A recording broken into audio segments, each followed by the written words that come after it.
What do you mean? They typed your name. I didn't even look at it, I just looked for where I thought I believed. Oh, yeah, no, we're missing the ES. I'll have her. Oh, you are a mesh. Well, Mr. Kaminsky, or his colleague, like Miss Marsh, so I'm like, oh, Miss Marsh. I've had, my favorite is off off. We have a bar. Matt Kunkel has called us and he will not be here today. I don't know about Gloria and Eric. We'll let them in whenever they get here. Can I have a motion to approve the minutes for the May 3rd meeting? So moved. Second. By Teresa, second by Pam. Any comments, changes, corrections? no. All those in favor? Aye. Aye. Any opposed? All right, do we have anybody on public comment? I have don't none. see anybody in the room that looks like it, so, okay, nobody on public comment. Member comments? They'll all speak at once. Okay. No presentations or new business other than the consent agenda. 7.1, I've been informed it needs to get pulled because we have to make an amendment on it. Any other changes or anything else anybody went off of a routine consent agenda? I would just make a motion then to approve the routine consent agenda minus 7.1. Also, I Made by Pam, seconded by Teresa. Roll call. Yes. Pam, Yes. Terry, Yes. Teresa. yes. I'll vote yes. 7.2 through 7.4 is approved. Can I have a motion to approve 7.1 and then we'll talk. I'll make that motion to approve 7.1. I'll second.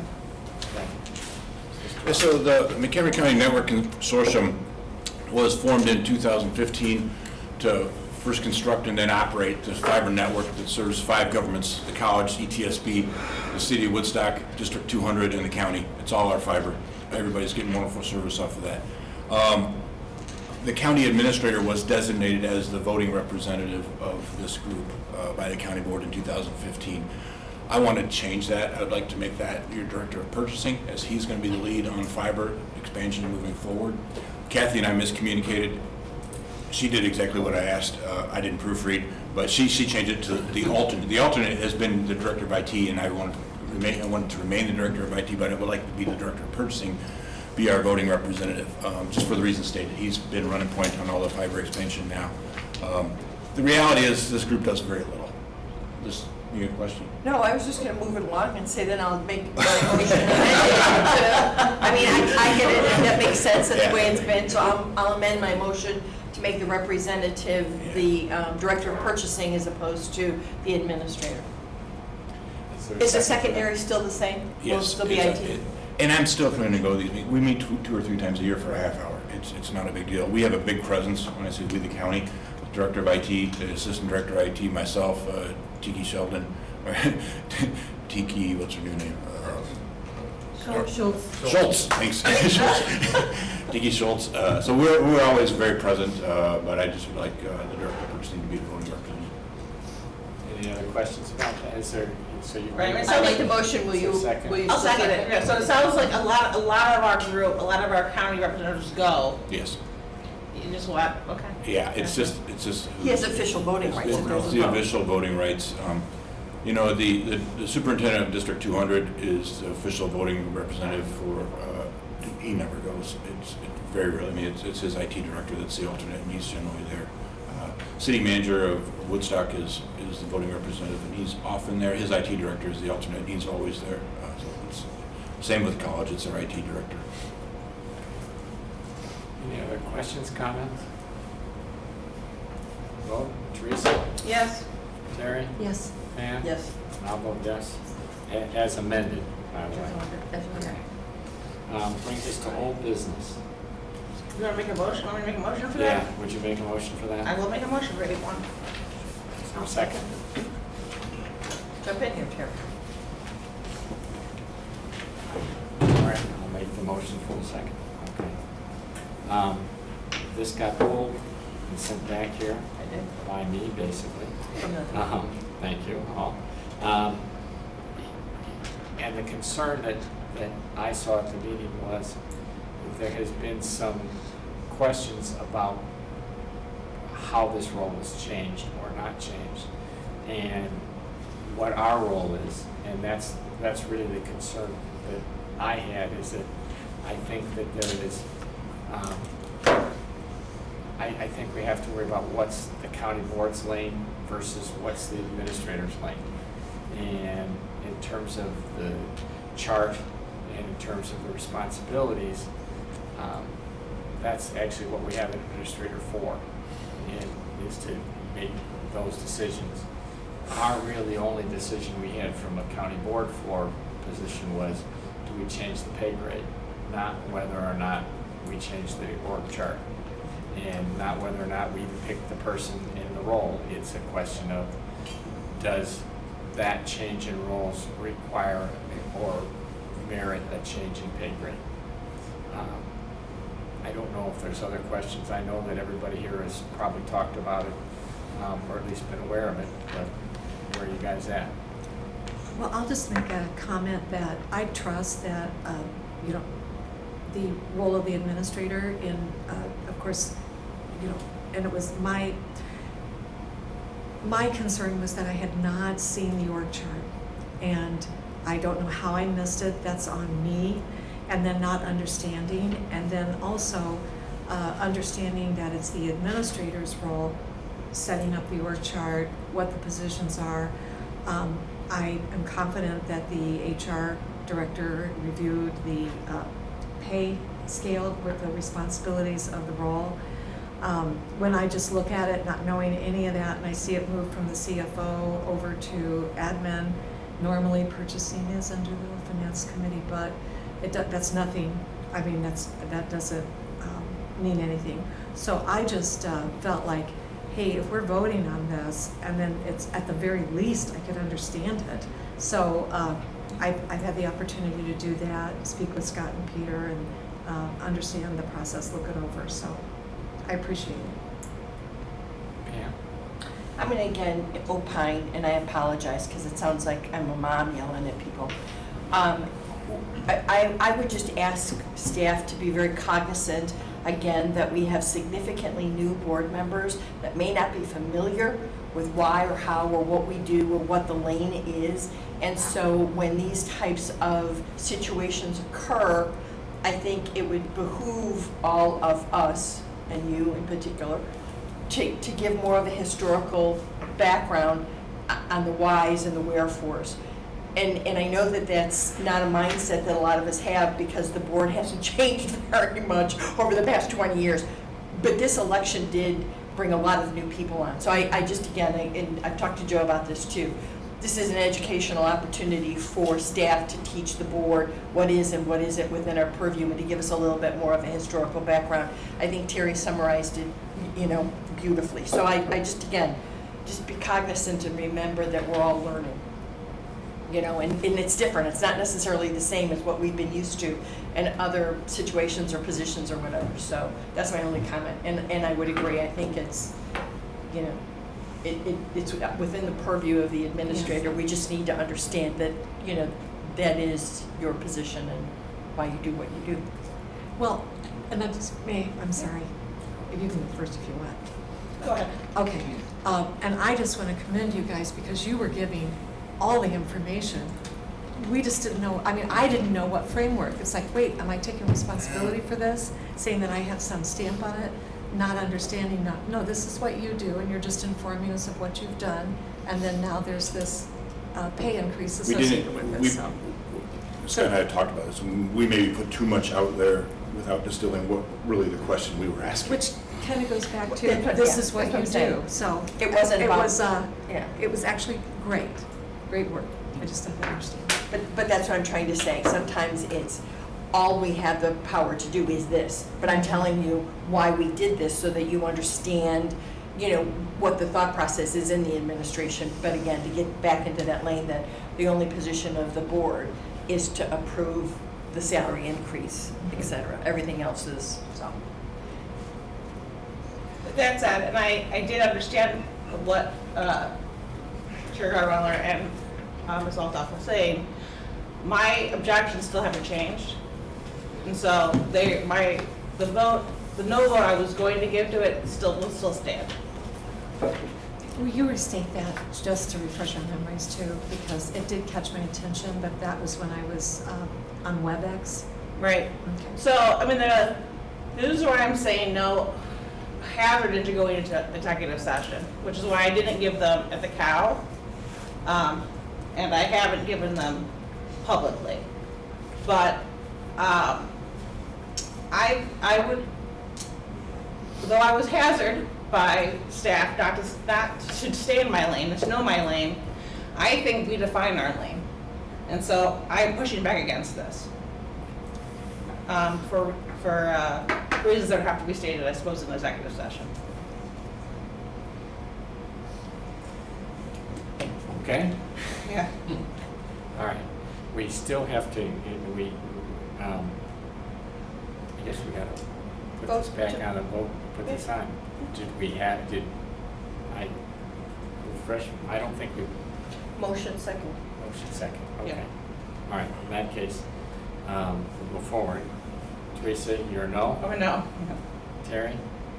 Well, I have a question. May I ask a question? Sure, go ahead. Okay, I don't mean to be out of order.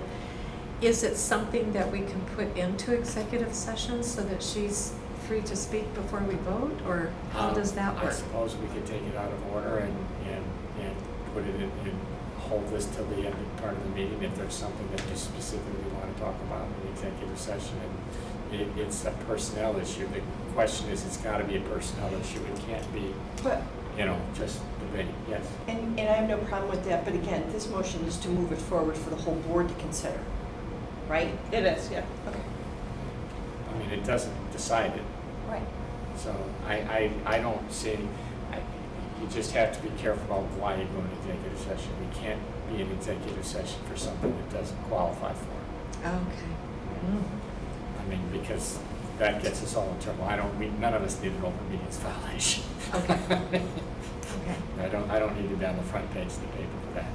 Okay, so we're still at my vote. We're still at your So vote. I'll vote yes. Yes.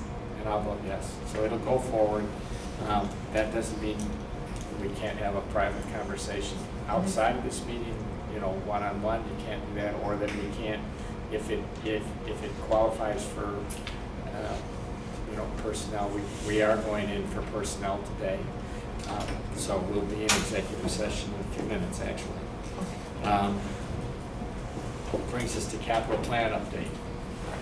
And No, you're getting the board rules. oh, I'm sorry. No, we didn't. I wrote on this. We have to discuss the transportation ordinance. And Pam, I'm going to give you the floor first because you did.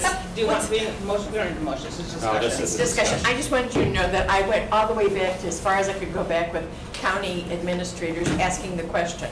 And I will tell you Not this. county administrators. Chairman, county chairman. And the comments that I did receive were consistent. This was put into the board rules because the standard operating process in transportation was that those ordinances that typically came before the board needed to happen right away. So because that was unusual from the 30-day review, it was put into the board rules that those types of ordinances, the 30-day review would be waived, right? So the standard for the board was to have a 30-day review for all ordinances, different in transportation. That's why that existed. Because most of them were speed limit changes or something public safety oriented, so that's why that happened. And the standard has been to carry that over to today. So that's the reason why it existed, because I kept asking, I couldn't understand why. It was because the norm is to waive the 30-day review as opposed to not. So there you go. And who did you speak to? I spoke to Mike Tryon, I spoke to Ken Kaler, I spoke to Joe Godeballer. I spoke to Tina Hill, but it was really Mike Tryon and Ken Kaler who kind of indicated, and Mr. Tryon had been on the board when Ann Clem was also the county board chair. And so, and part of transportation, so that was kind of consistent throughout. It's just the norm was different than, the norm for transportation was different than the norm for any other board ordinances, so that's why they did that. Basically, the ordinances that they do for transportation are speed limit changes. And with the exception of Mr. Scala, who's not here to defend himself, they've never been a question that they pulled off.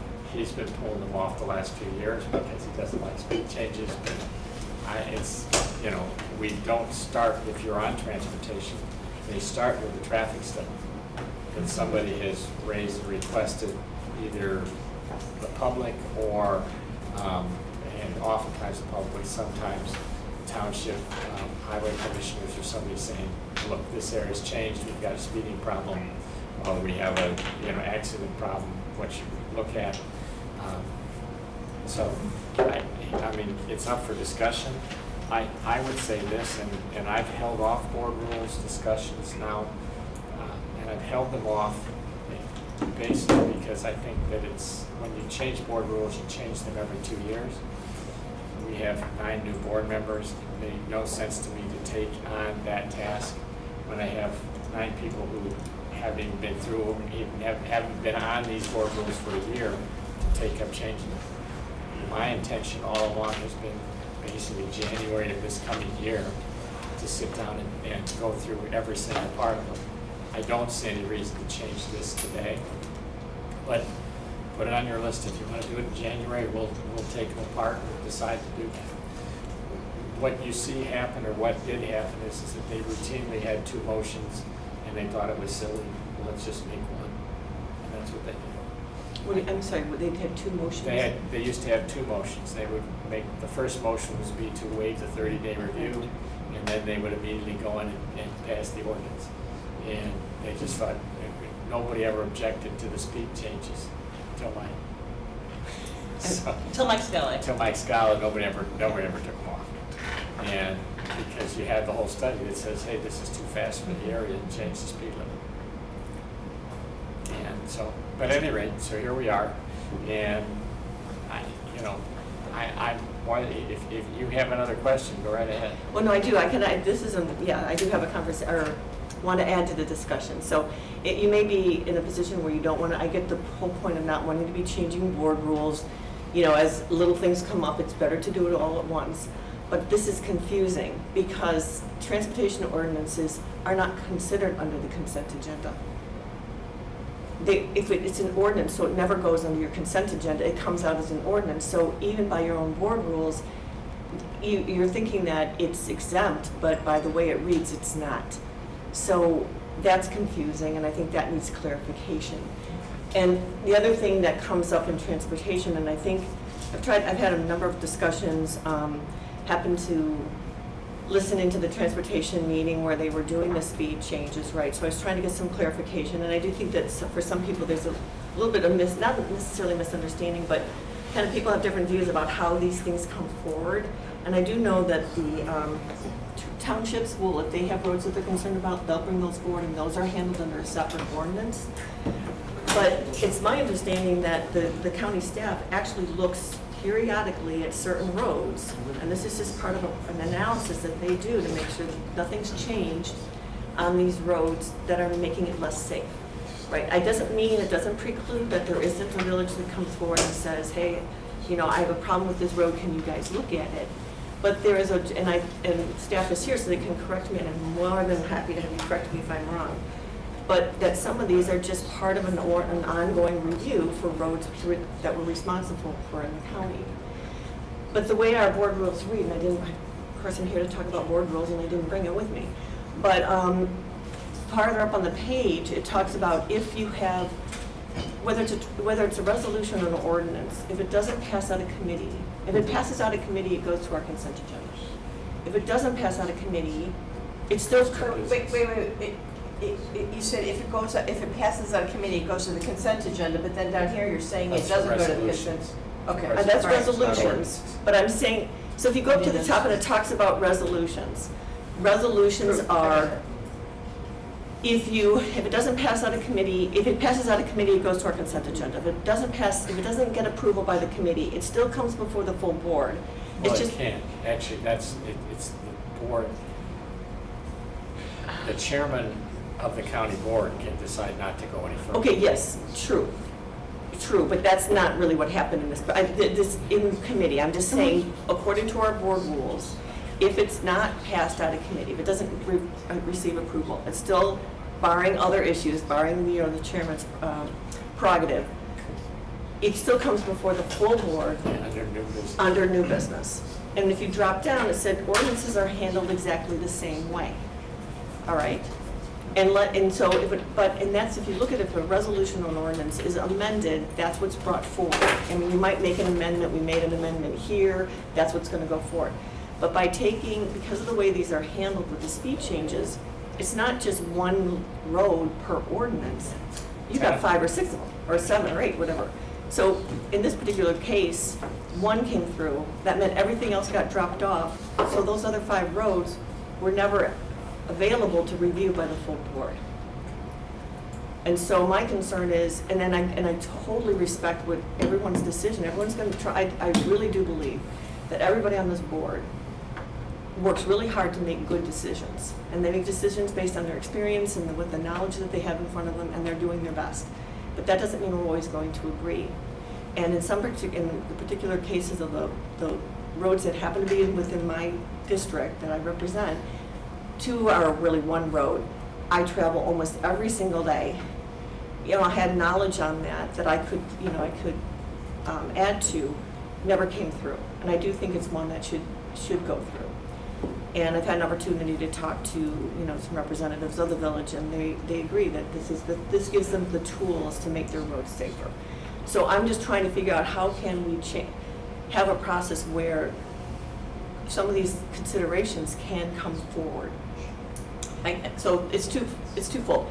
Correcting the here, and this is a situation where the ordinance was modified in such a way that a big part of it then never came forward. So procedurally, because you don't want to undermine committee, right? No, and that's what I'm saying, and I'm okay. saying that they have, I totally respect it. So procedurally, could not the chairman bring the remaining if felt appropriate? I mean, what would be the procedure if you wanted? I had this conversation with Chairman Bueller, and I think, to Carolyn's point, the main thing is you would like the full board to be aware of the roads that were presented to committee but were not acted on, right? It's just an awareness issue. To that end, correct me, Scott, we had this conversation with Mike. If we move forward as is, this is the recommended change in speed ordinance, but be aware in the notes or something like that, these were the 3 roads that were also recommended that were not acted on. Just raising the awareness. And then if is it that simple? But at what point then, I mean, if something is changed, if a resolution does not come out of committee, it's not approved by committee, but it comes under new business, the board still has an opportunity to vote on it and pass it through. So it's more than just awareness, it's an opportunity to act She on it. could have also, that has happened, or as far as we went, it's happened.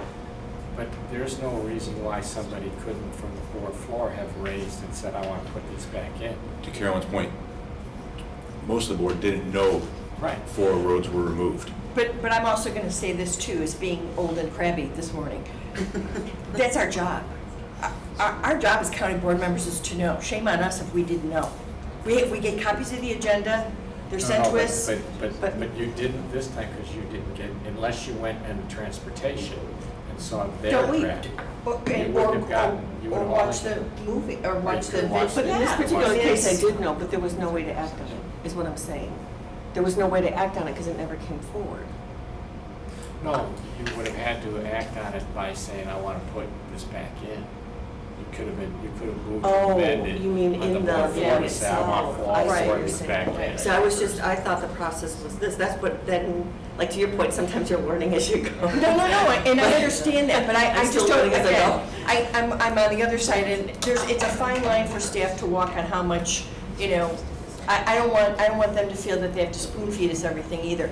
But in this particular case, maybe because so much was removed, there should be an opportunity to say that. I just don't want staff to spend their whole time, writing what they already wrote, right?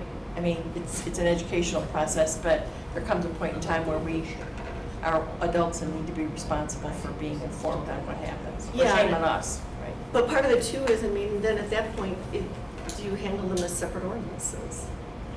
Which is a lot of extra work for staff. I mean, they are separate roads. They're separate issues. Or you in a bring all four sense. back in a separate, you have that conversation. You're and suggesting, come in. Pam, that maybe at committee of the whole, you could have raised the issue, say, could we have a discussion about these other four that weren't Sure. acted on? And I'd like to, Add them back on in. at the board meeting, I'd like to amend that Hyatt be put back in and Lakewood be put back in. Okay. I'm trying to, No, and I know exactly what Kevin's talking about, because we've talked about this, and I agree. It comes up and you don't know what the process is, so you don't know what to do. And so that's why we're having the conversation now, is in the future, I think what you do is you say, understand the amendment, but I would like to ask that this be brought forward to the full board and discussed in a resolution or whatever.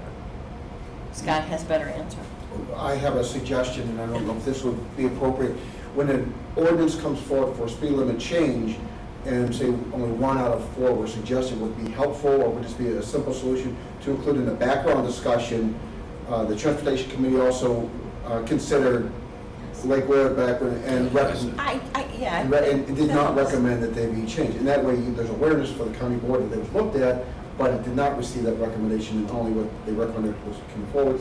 If there's some discussion to be held on, there's other ones, then you at least know that they were considered, maybe you could ask, why were they not recommended? that was what I tried to articulate, is I think that's what Chairman Bueller was supporting. That would be a middle of the road.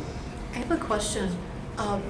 Would this detail not be on the agenda for the committee meeting? And then we could see from the vote-only minutes, I mean, even if we didn't watch it online, what was still there? And Yes. I mean, so it was in the.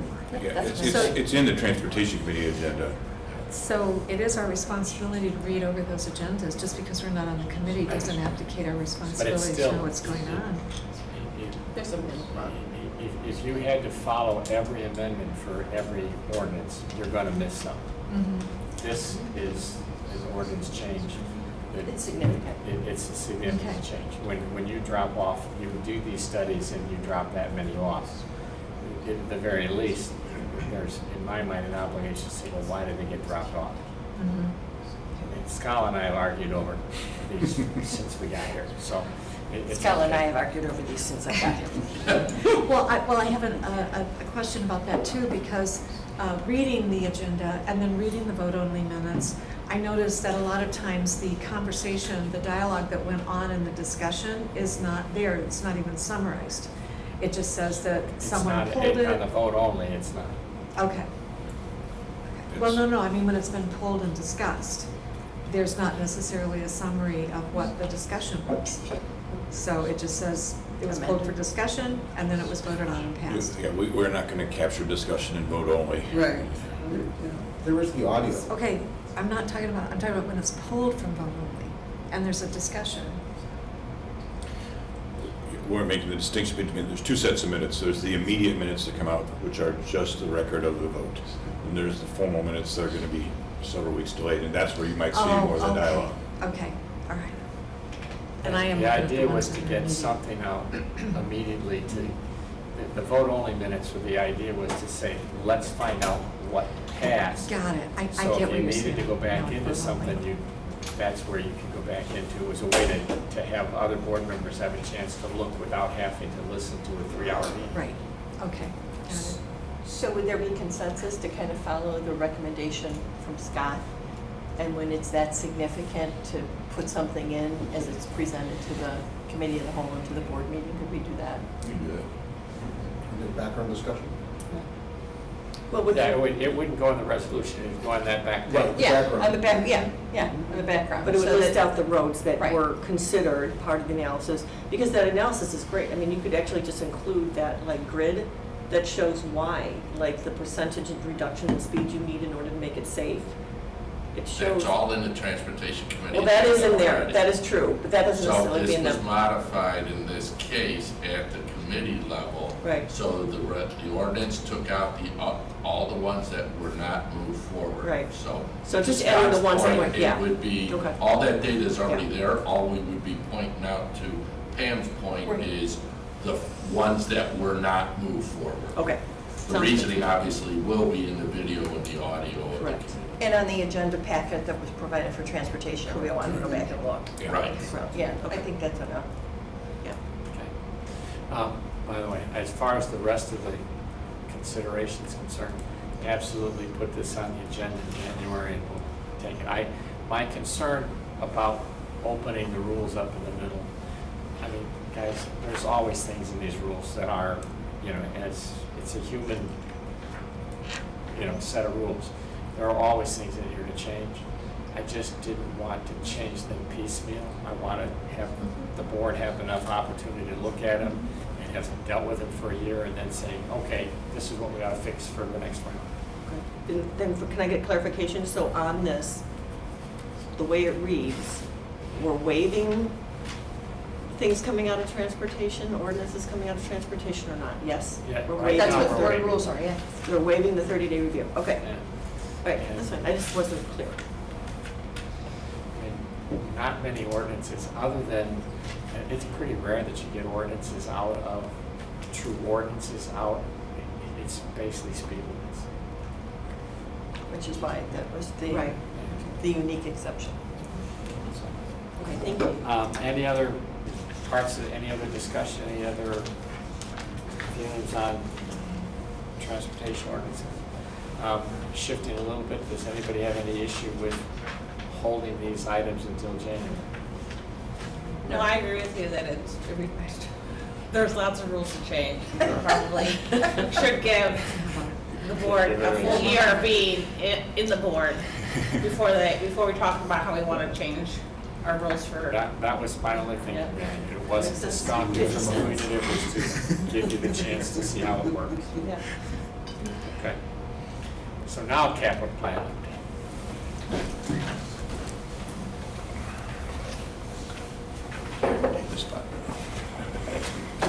Good morning. We'll start down in Cary at the firearm training area. And we have earthwork ongoing, grading, construction for the structural of the pad is being done now. Foundations will start Friday and will be ongoing. There's still a couple hang-ups with the building itself, code review. I think it's back in for the second review right now. It appears to me that that will be resolved once the foundations are complete and progress can continue on. There's a long lead time item for the exhaust system for the range itself. These are kind of custom built for the facility, and that looks like about an April delivery right now. The construction manager and the architect are working to see what they can do to make that a better lead time with the installing contractor, MG Mechanical here in Woodstock, and the mechanical engineer to see if there's some changes that can be made to speed that up. The Joint Training Center drywall is basically complete, it's being finished now. Interior finishes begin next week, painting, ceilings, etc. So that progress is going along well. We're working in the what is called the Great Room, which is kind of a interesting room and part of the original estate that needed some structural work done. That work Familiar with that room. Okay, yeah, so that work is going on now and should be wrapped up relatively quickly. We begin next Monday or Tuesday with the reglazing of the ceiling of the rotunda area of the government center, the west-facing glass wall. That work begins Monday. Right now, the contractor is being a little open about how long it'll take, only because they haven't started. We're actually taking the assemblies apart and putting them back together. We have a solid plan on how much work we intend to do on a day so that we don't have an issue come the evening hours or incoming rain, etc. We expect that work on the west entrance to take 2 to maybe 3 weeks to get the glazing components done. And then they're going to work on the metal panels, about cleaning them, removing all, really the cleaning is the most important part, but to get all of the oxidation and the things that have been deposited over the last 20-some years off those panels. So they both A, look better, and B, accept the new sealants. So then that area will get refurbished. So the metal, kind of maroonish metal panels we see above the entrance, and then separating the glazing components will get refreshed. You move around the building to do that. The pedestrian bridge, which links the 1970 building to the 1992 building, that gets refreshed, and then we'll finish up with the new entrance systems at both the main entrance and the east entrance. So we have a good contractor. They're communicative. They have skilled people on staff. So once we get started, I think that project will roll nicely for us. We have a small interior renovation project that has been designed and will be out to bid in July, the end of this month or July, and that is to increase the security at Pearl and give the people that are receiving the clients more of a secure environment to work in.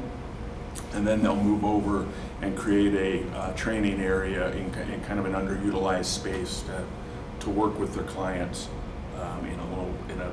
give them another space to work with their clients in the evening. That work should be before the county board. It looks like right now it'll be here in August, and then construction will start as soon as we know we have everything we need to begin and finish quickly. Jail chiller pre-purchase, mechanical specs, that work is ongoing. We think we'll have a mechanical contractor selection in October, maybe November. The chillers will be here in late February or March, so that part's what we're most concerned with. We will be able to find labor to install it. That's not a big concern for us. So we'll put that out in October for bid, which is a great time to be looking at work like that, because it's not a big busy time of year for mechanical contractors typically that do that type of work. McDonald Salt Dome roof is complete. No outstanding punch list items. Membrane roof on the McDOT office is complete. There's a couple of outstanding punch list items. We still need to have the manufacturer out to walk the roof and agree that it is complete and that they will warrant the roof for the 20 years that's being asked for. Valley High sewage treatment pond has been complete. We have had a couple of minor issues that we couldn't resolve before winter came in. And then Valley High Memory Care is in front of the county board this month. So that came in basically at budget. I believe it's a little higher than we started back in March of 2022, but it looks pretty good. A lot of great input from staff regarding the design. The architectural team that came as part of WOLD out of Minnesota specializes in this, so they were very helpful. Was trying to not overbuild, but at least consider some contemporary amenities that will make this function well for those that will be receiving service there or residing there. A couple of things that I'm working on, but trying to get some specifications together to resurface the Valley High kitchen floor. That's on our capital plan for this year. It's been slipping away from me a little bit as a priority, but I have some calls out this week to try and get myself refocused on that. EV infrastructure, we're working with Walker Consultants. That work is ongoing. We finally were able to get them a more comprehensive list of requirements and vehicles. So we're hoping to have a return meeting with them in the next week. Greenhouse gas inventory, we have a progress meeting tomorrow, Thursday at 11. So that work is going well. I'm not really sure what's going on. Well, I should say I know what's going on. I don't know where the Sheriff Marine partnership with McHenry is at. They have a marine station being built in partnership with McHenry. I know plans are being finalized, and I know it will be before the county board. Really, we don't have a whole lot of input as far as they know what, the sheriff knows what they want, McHenry knows what they want. The architect is helping them come together. We'll help when it gets to be more of a project and try and help establish some, who's doing what as far as maintenance goes, basically, and what do we expect utility costs to be. And that's my recap. Questions? Is that all? That's it for today. Yes. All right, well, thank you for your time. Thank you. HR. Morning, good morning. So my list is not as long. Yay. One of the things that Peter and I wanted to make you aware of is it didn't make your agenda this morning, but we've been working with Valley High on reclassifying one of their positions. We got the CPQ and we graded that position yesterday. So they have a concierge position that's currently a grade 2.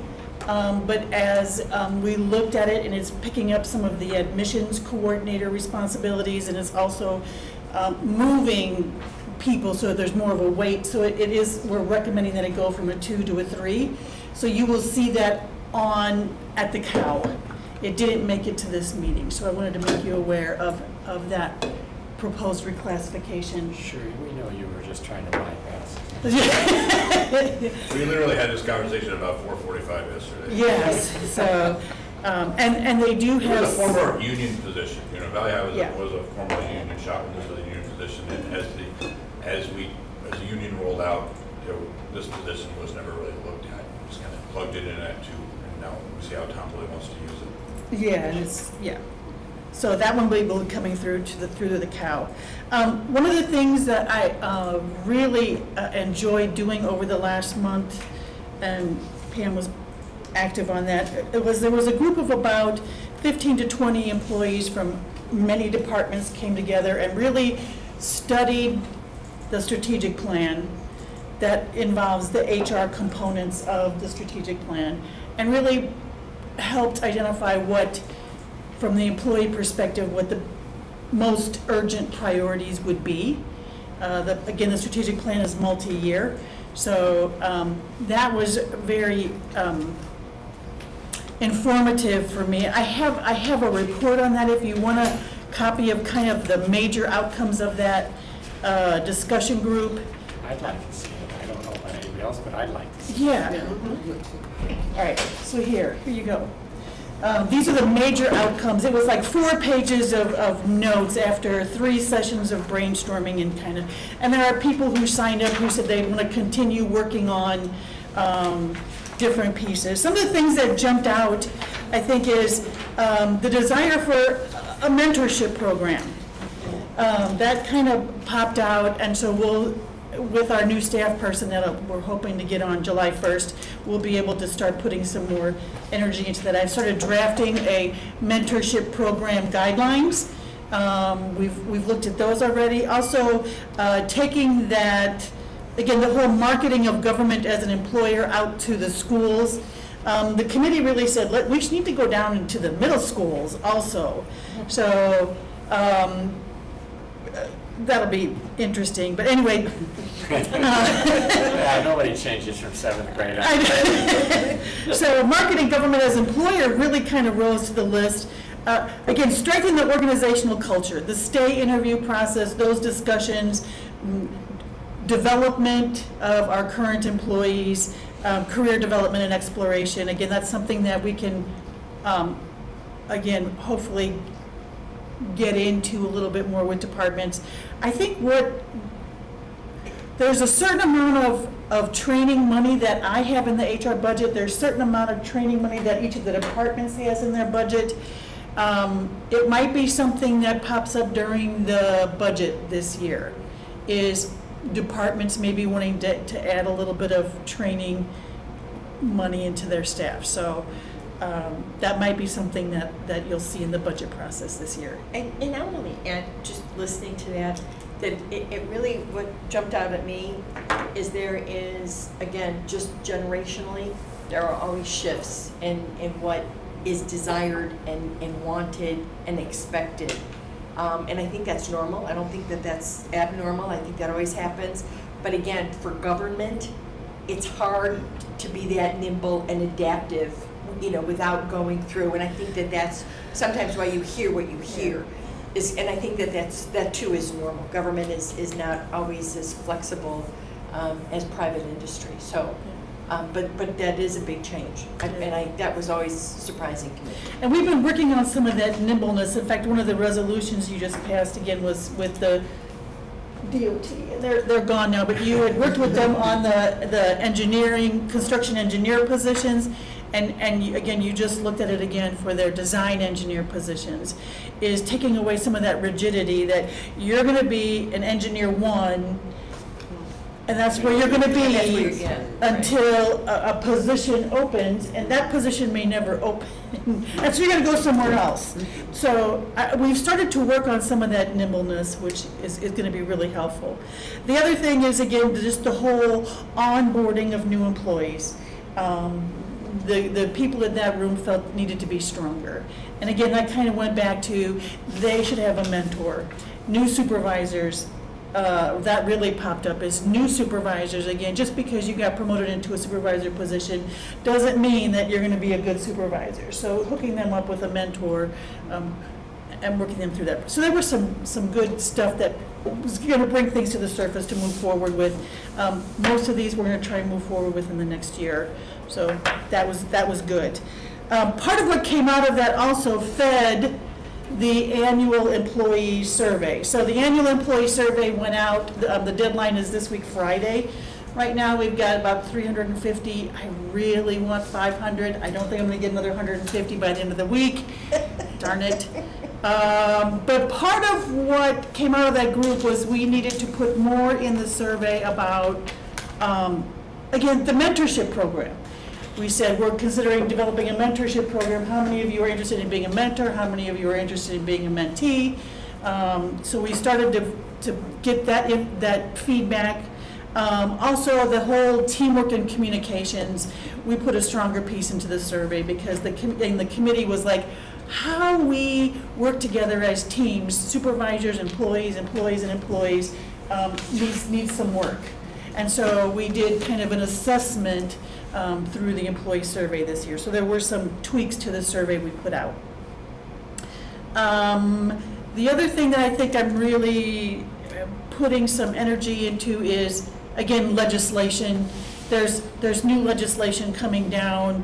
One that we already know is going to be effective January 1 is this time off. Peter and I met with state's attorney. I suspect these guys don't know about this. Yesterday. So there's a piece of legislation and it's called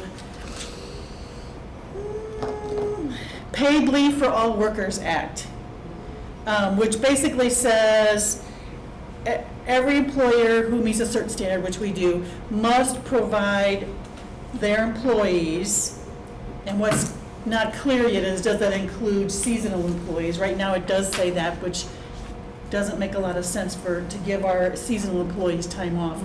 But for every 40 hours they work, they would get 1 hour of paid time off, up to 40 hours, that they could use however they wish, and they don't have to tell us how they're going to use it. The powerful distinction is they don't have to be sick and they don't have to ask permission. Doesn't have to be You have pre-planned. to, right now, Doesn't have to be. you have to Oh my request God. Yeah. vacation, right? And it has to be Chaos granted. continuing. And this doesn't allow that. So there's still some tweaks that again, state's attorneys feels are going to be made before it actually becomes effective in January 1. So we've got kind of an idea. We're already giving employees more than 40 hours a week paid time off. So we think that this is really directed more towards organizations that don't give employees paid time off. But what we don't have is that freedom to take it whenever you want, however you want, without telling us what it's for.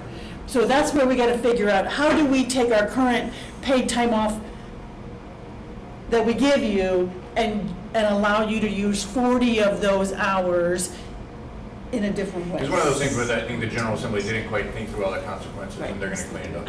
Yeah, That's what I was just gonna say, they Yeah. are looking at cleaning that up, because one of the things is that, you know, Everybody takes the we same day we off. know what happens It's there. with FMLA, we know what happens with requested PTO, and so just to be able to take off whenever you want without, that's a mess, Yeah, and and they're gonna look at it. There are some groups that they already, in the original draft of the legislation, are not eligible, and that was the construction fields. Gee. So. How about the sheriff's department, Right, the jail? Yeah, what about the police department and Somebody jail? decides to cook that day. Yeah, Nurses, you know. yeah, so we'll see where that goes. So we're looking at that, we're trying to figure out how is that gonna look. At the same time, again, one of the organizations that I'm part of is the Illinois Public Employer Labor Relations Association. It's been an excellent group, just really talking about how do we effectively work with unions, and one of the things that they just put out in their recent newsletter is all of the bills that are on the governor's desk to be signed.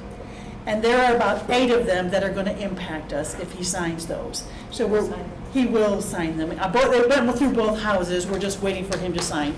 So there will be some amendments to our personnel policies to address this piece of legislation and these other new ones coming through. So look forward to changing personnel policies again. The other thing that comes out in this IPELRA is they really kind of give us a feel for, as communities negotiate new contracts with employees, what are the wage rates that they're negotiating, what the average is, and we're good.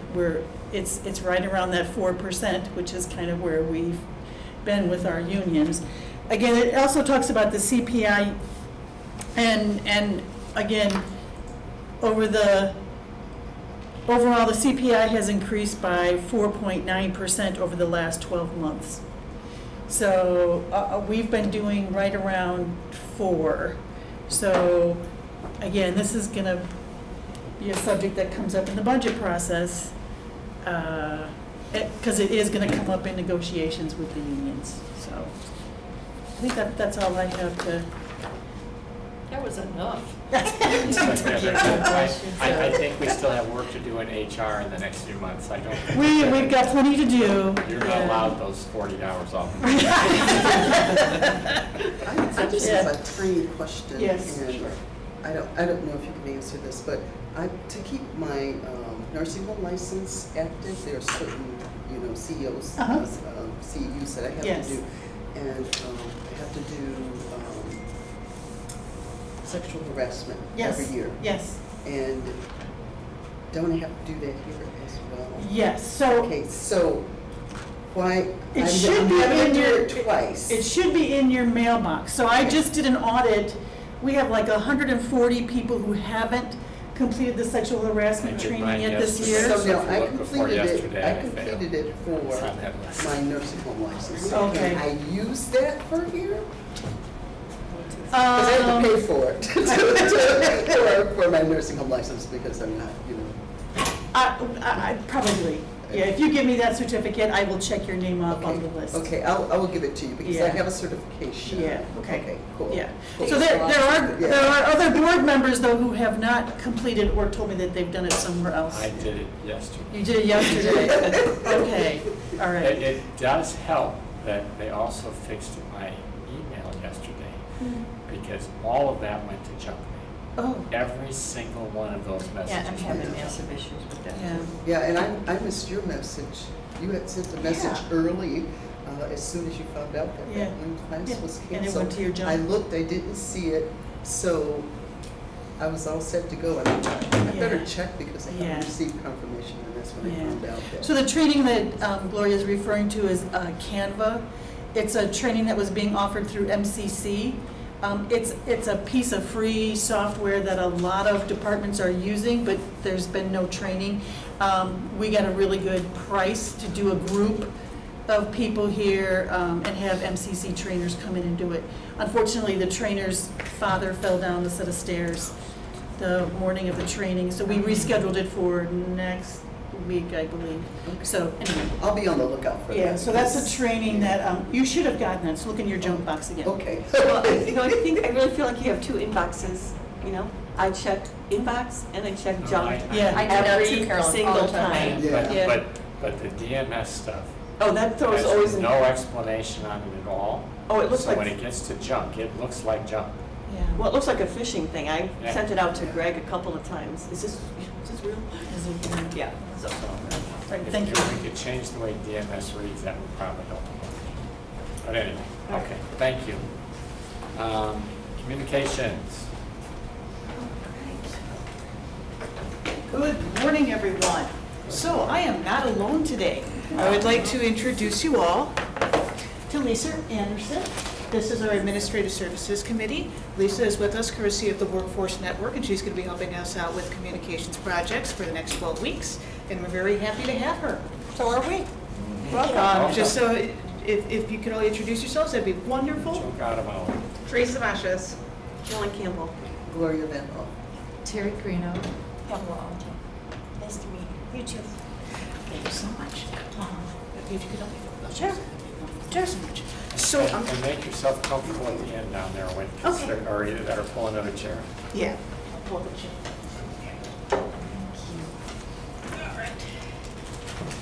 So, I'm also gonna hit send on this too, so you guys all have the electronic version. I'll go to my junk mail anyway. You're killing her. Where will die. Well, I heard some people dinging there, so I didn't get everybody's junk mail. Ha ha. It hit me, yeah. Although You can't get rid of me. Anyhow. we never would want to. Well, thank you. Thank you, thank you. I appreciate that. Take a seat. All right, so a lot has gone on in the past month for communications. First off, I'd like to thank you all for approving the Communications Strategic Plan. It was months to come in from all of our fellow communications officers, and we're very happy to have that direction going forward. We've hit the ground running with the Communications Strategic Plan. As you can see, on Monday, the website redesign officially hit our servers, and a huge thanks to Greg Shane and Dan and all the IT department for all of their hard work in making this a reality. It was data-based, and in my humble opinion, a million times easier to navigate and just a lot simpler across the board. And of course, it has the gorgeous MCH brand that, of course, I have to tout. On the field of communications collaborations, we've done a lot of work in the past several weeks working together. For example, the Treasurer's Office has been very gracious in collaborating with county administration to put out several campaigns. The most important were the e-check video that we put out, press releases, Facebook, social media, etc. If you guys haven't liked it, seen it, or shared it, please do so. And it does feature a certain person at this table, Member Meshes. So thank you and congratulations on that. It's done well. We also would like to make it very clear that this Treasurer's Office is going to be open this Saturday on June 10th from 8 a.m. to 1 p.m. to ensure that property tax payments can be made in a timely and more convenient manner. We put out press releases on that, as well as, the social media, and it's right now on our new homepage. It's one of the big spinning little pictures that goes on there too. So anything you guys can do to help us get that word out would be wonderful. We've also been collaborating with our Planning and Development Department, but most importantly, for your purposes, we've been collaborating with the State's Attorney's Office to have a good training on First Amendment issues that goes along with social media for local government. So if you guys are interested in attending, it's today at 2 p.m. And if you can't make it, I understand. We're going to be recording it, and we will make a link to the video so you guys can watch it if you need to. That being said, that is also an objective. Actually, both of those items are an objective in our communication strategic plan. You guys did give us the direction that you wanted more communications to go out about tax bills and to work with the Treasurer's Office on that. We have done this, and you guys also instructed us we also requested that we get more training on First Amendment issues, so we're going to be working on that this afternoon. So, hitting the ground running. I'd also like to take a moment to express my excitement about a training I get to go to on Friday of next week. I get to do a joint PIO training with CBS News Chicago that's put on by the Illinois Emergency Management Agency. So I'm super excited for that and for the opportunity to develop our connections with CBS Chicago and to do an even better job at getting the word out there from McHenry County. What does PIO stand for? Public Information Officer. Oh, I guess that would make sense. Yeah. I know, I've had a little bit too much caffeine, I apologize. That's okay. I know, government's in the acronyms, I know, gotta stay away from that. Speaking of acronyms, MCH, our brand, MCH Thrive, did launch this past month, and we're super excited about that as well. It's done pretty well, and we've gotten about 3 times the number of subscriptions that we get on a monthly basis. So I guess the interest is really working, or at least increasing, which is awesome. And follow growth and reach. So this one I have mixed feelings on, and I'm going to give my usual summer public service announcement here. So in the past month, we've had, a growth in followers and subscribers in Facebook and Instagram and LinkedIn. Great. Twitter, we've actually had a decrease, which does not make me happy. And Facebook, Instagram, and have increased their reach as well, but LinkedIn and Twitter have not. So, public service announcement. I know it's summer. I know everybody wants to get outside, and I know it's the time to be with your families, but we all have to remember what is most important in life, and that is being on social media and sharing and liking county government posts. So, yes, yeah. Not entirely joking here. No, okay, but seriously. I do my part on Facebook, but. Thank you, and I appreciate that. I look up for everybody. LinkedIn and Facebook. But seriously, it is the summer. I know that in general people have other things going on and are on vacation, and that kind of does impact numbers. But still, hopefully it'll get better over the coming months. So, thank you so much. If you have any questions for me, please feel free to holler. Just real quickly, for news releases, press releases and some of the things that you're pushing out there, did we get them in our inboxes? Because I normally only see the things that come through from the sheriff's department or the state's attorney's department. You actually should be receiving everything that comes out from county administration. Where do they come from, Kevin? Oh, yeah, I get them. Yes, that's true. Kevin is the name on them. Yeah, I get them. Craver. From Craver. Yeah. All right, I will look. Did you say something went out today or yesterday?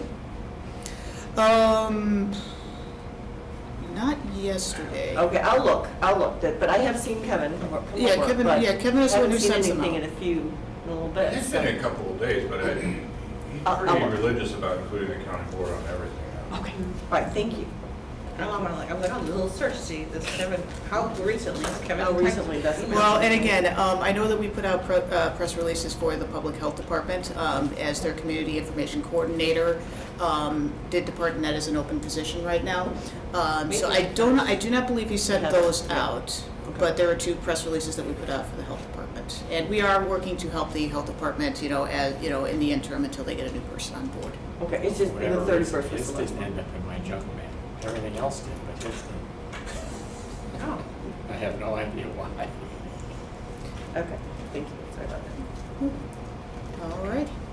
Any other questions for communications? Thank you both. Nice to meet you. Thank you. Nice to meet you. Administrator.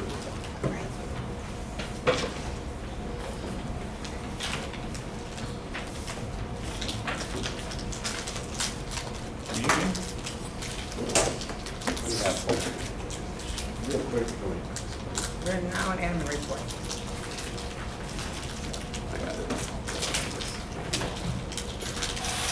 Sign this sheet. There. Go ahead. Yeah, Ready? Mark. One of the things I did read a few times in the suggestion of new goals for the county administrator was succession planning. I'm really glad that people are thinking about that. I'm also glad that we have a pretty robust succession planning document in place. We did this in around 2016, and we're in the process of updating it now. Scott led the last department head meeting a week ago Friday, but what we have is essentially a grid of every department head or elected official that's running an office, and then what is the what's the process that's used to fill that individual spot if he or she is, one, disabled for 30 or 60 days, who steps in, or the two, if they just need to be replaced. And there's a series of different scenarios depending on what kind of position it is. The state governs how some of these positions must be filled. Others are done by appointed boards, others are done by yourself, others are done by my office. But we've got a pretty robust list. So I'm happy to share the draft, but we'll have an updated one for you next month, just to get that out there. And we are always thinking about kind of who's the next man in. I'm always more comfortable knowing if someone's can't be there, who's going to be the next person in. The budget for fiscal 24 is going to be kicked off shortly. Carrie's getting a memo or an email out to all of our department heads later this week. On Friday of this week, we are hosting a meeting of the McHenry County Planners. Shaylin is kind of the lead on this, and we're going to do it down at the quarry in Crystal Lake. But it's Adam Wallen, it's Scott Hennings, and then all of our municipal planners. And it's always a good discussion group, and they'll talk about a lot of things, but two of the anchor discussions are we're going to have CMAP out, because and I think you've talked about this a little bit, we feel like McHenry County's population is growing, but we don't have a really good data set to prove that. We have eyes. We see homes growing up in Wonder Lake and Huntley and Crystal Lake and Algonquin, but we don't have a good data set to demonstrate that the population is now 314 or 315. We don't know. There's also information inconsistent with that. I used to have 4 people in my home. Now I have 2. So we want to understand what the county's population is. We've been kind of leaning on CMAP to help us with this. And they've kind of agreed to have a little bit of what they're calling a pilot program to do some population estimates. So the CMAP staff is going to come out and meet with our planners and kind of lean on them to give us some information give CMAP some information on housing starts and that kind of stuff. So that is one of the anchor discussions at the planners meeting. And I know it's a sidelight of this. Do we have any idea what's going on in schools? Yeah, that's pretty. Because that's usually where I see it. Yeah, and I know when my youngest graduated from South in 2001, it was the smallest class in 9 years. So that's consistent with. Let's see what it's right. Joe Kropowski used to have 4 at home. He's got 2. I mean, so these things it changes. However, people had 2, now have 6. So, COVID made a lot of people really bored. A lot more babies coming up. But there are 6 babies. There are apartments going up, and there are homes going up, and it's hard to get your handle on these. So we're gonna try to come up with a better way of saying a little bit more concretely we are growing. So we're working on it. The other big thing we're going to talk about with the planners is our new workforce housing task force, and what we're going to be asking of them, and what role municipalities are going to play in that. Scott will be down there to talk about that, and Shaylin as well. Wanted to let you know we're going to have a new cable franchise to bring forward in the next month or 2 with Comcast for the unincorporated part of the. You're smirking. I think we came to a general agreement yesterday. I was down with Adam Latundra and Tom Sullivan and Norm Vinton and the heavy hitters from Comcast. It's important. We haven't done a contract since 2014. It was a 5-year deal. It expired in 19. We've been limping along, living with the document that exists because it works, and it doesn't affect that many. We don't have that many unincorporated Comcast customers. But knock on wood, we're going to have a bunch in the next couple of years if this fiber rollout goes the way we hope. So that's why it's important to get this deal done in the next couple of months. Just to stop it, so in case you don't know this, we control the roads and the right-of-ways. The cables are going on our roads and right-of-ways. So that's why the franchise agreement, it gives them permission to operate within our right-of-ways. We have a cable ordinance right now that's a little bit antiquated, and that's kind of what we're using as an overriding governance for the other contracts that exist with charter and unincorporated areas and Mediacom and unincorporated areas. So we'll get it all cleaned up in the next several months and get everybody under a common franchise agreement. For the record, would the cable companies be considered utilities? They were for PPP. I think I would consider them a utility. I think they're considered in legislation a utility as well. Wait, I found it in the Illinois Code. Yeah. The reason that I ask is we are one pocket of land that does not have broadband in our area. And our neighbors 300 feet away do, and we could connect to their junction box. And they said that they could not cross the easement because they're not considered a utility. And then I got the Illinois Code and sent it to them. But the alternative was for us to pay $47,000 and bring the cable down a road versus the junction box. So we just found another solution. But I can't be the only one in the county that Well, has these little I conversations. don't know your with them. specific address. I know that we have Crystal 2 Lake. applications in from Comcast, mostly to deal with the west and the north central, but they also have a pocket in that Bull Valley area that hasn't been served forever. And we're one home, literally. So, well, 2. So, again, Comcast has 2 applications in for 10 million each, and Frontier has a third for about 10 million, so it's exciting. To segue, I'm going on Friday to talk at a roundtable with Congressman Schneider. He's hosting a roundtable somewhere in McHenry City, and we're going to have representatives from Lake County, McHenry County, and like the village of Hebron, Spring Grove, Rick Mack is going to be up there. There's like 10 or 12 people. So talking with the congressman about what we're doing, what obstacles we've had on fiber installation, what we're efforting to do, and just kind of share information. So we're doing that on Friday as well. We talked about the Valley High reclass. I guess the only other thing is we are preparing a written quarterly report for the county board. We'll distribute that at Cal tomorrow. So, thanks. Thank you. You said come on, cars tomorrow. It's college. Week from tomorrow. Okay, I Tomorrow's just said fine. tomorrow. It's like, wait a minute, it's just not on my calendar for tomorrow. Tomorrow's the second Thursday, isn't it? Tomorrow is finance. At committee of the whole, we will have That's fine. a presentation from Soil and Water Conservation Group about their role, what they do. But other than that, it's pretty light meeting.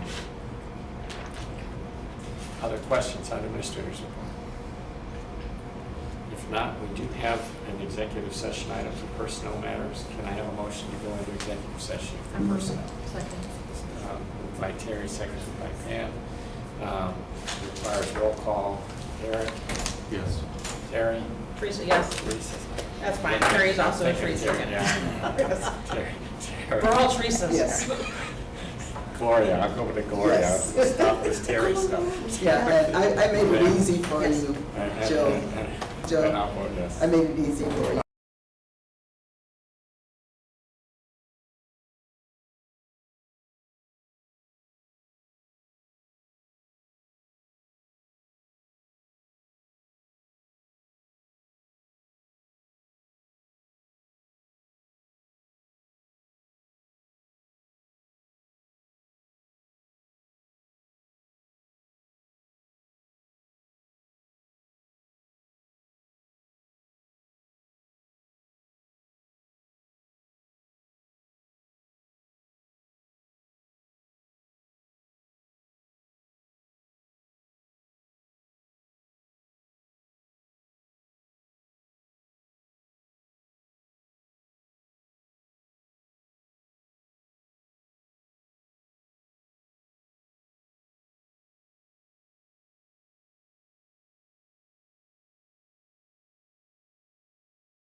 We gotta check to see if anybody's out there. I'd be pretty surprised since there's no public here for the rest of the meeting if we've got one.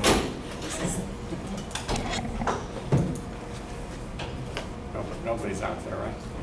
Pardon? We have to make one motion to approve the minutes but not to release them. We have that, well, actually, we're back in session, we gotta go back in session. We have a roll call again, okay. I'll call this session, the regular session back to order. Roll call, Eric? Here. Teresa? Here. Gloria? Terry? Yes. Here, Pam, hold on, here. And I'm here, so we have a quorum. We're back in. Can I have a motion to approve the minutes but not release the minutes? I make a motion to approve it. By Terry, is there a second by Teresa? All those in favor, say aye. Any opposed? Okay, so those are approved. I have no other items to come before the board. Motion to adjourn. So special. All those in favor, say aye. Aye. All right. It's approved. Thank you. Okay, I gotta show you something. Did you,